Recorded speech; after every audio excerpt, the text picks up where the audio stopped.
New York Giants fans, I have been sitting here thinking about this team, and honestly, the uncertainty surrounding our secondary is starting to weigh on me.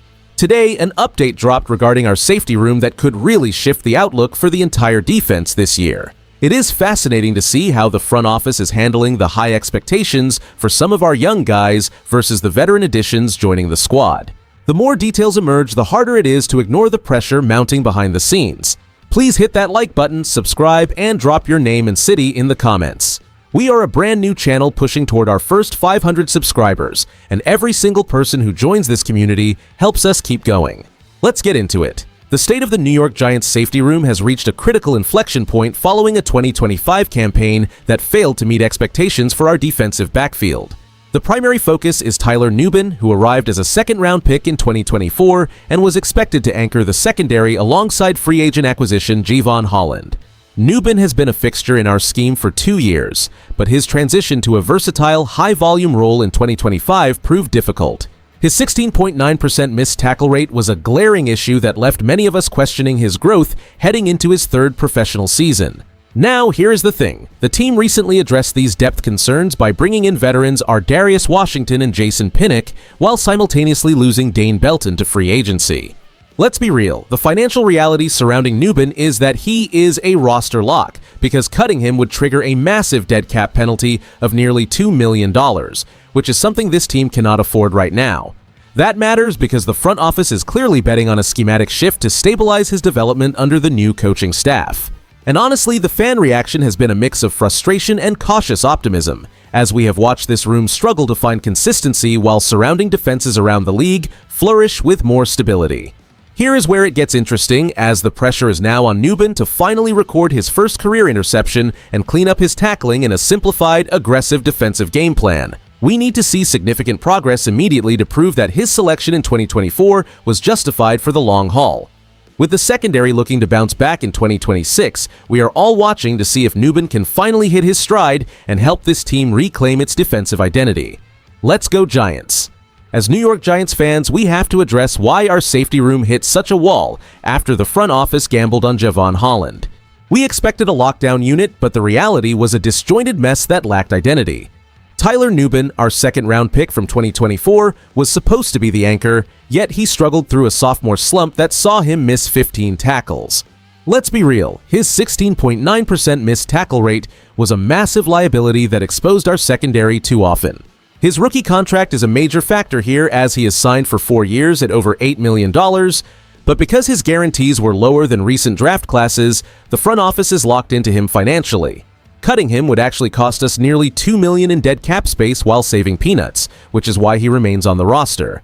That matters because the team is essentially trapped into betting on his development rather than hitting the reset button. Historically, we have seen players like Nubin get buried by scheme changes, but this new coaching staff is likely looking at his versatile tape from Minnesota and realizing that his 2025 struggles were more about poor defensive positioning than a lack of raw talent. And honestly, the staff is probably sitting behind closed doors right now, hoping a simplified role keeps him closer to the line of scrimmage where he thrives.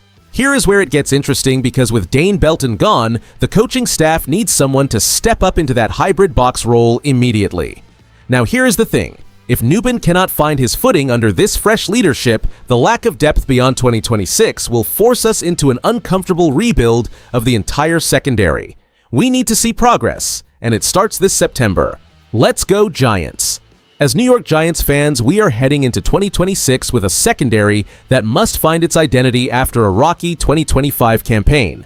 That matters because if Jevon Holland and Tyler Nubin cannot anchor the back end, our defense will continue to struggle against elite passing attacks. Here is where it gets interesting regarding our roster construction, as the financial reality makes Nubin a virtual lock to stay despite his inconsistency. We are essentially betting on his development because cutting him would trigger a dead cap hit of nearly $2 million without providing any real relief. Bringing in veterans like Jason Pinnock and Darius Washington provides crucial depth insurance that we desperately lacked, especially with Dane Belton now out of the building. Let's be real, the departure of our third safety creates a massive void in nickel packages that must be filled immediately. This shift forces Nubin into a more simplified, box-oriented role that plays to his strengths rather than asking him to do too much in coverage. Now, here's the thing about our upcoming schedule. Our ability to contain the screen game and intermediate routes will be tested early by tough divisional opponents. With David Blau calling plays for the Commanders, our safeties have to be disciplined or we will get picked apart.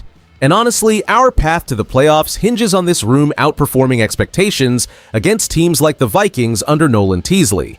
We need this unit to become a reliable force rather than a liability if we want to compete in a crowded NFC. If this new defensive scheme allows Nubin to finally record his first career interception, it could completely flip the script on our defensive standing this year. We have the raw talent to make this work, so it is time for this team to step up and prove it. Let's go Giants!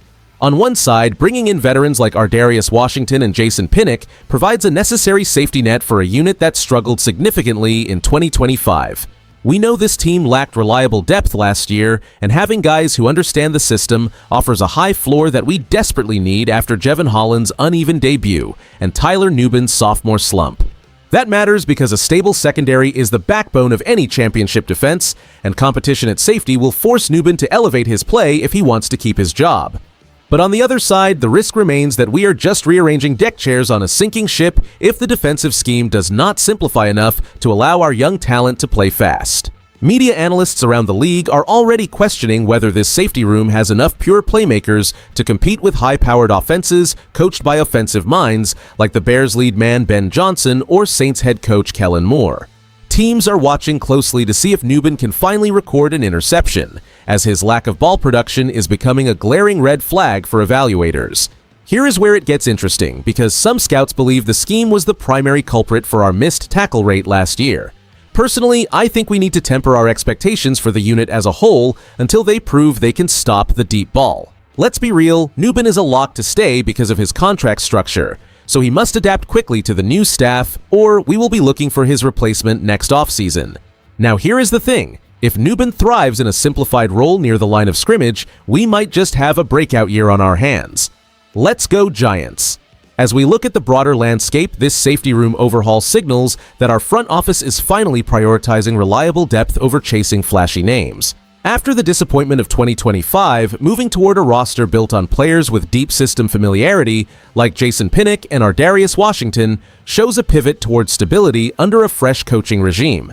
That matters because winning consistently in this league requires a defense that does not beat itself, and we have spent too many seasons suffering from blown coverages and missed tackles.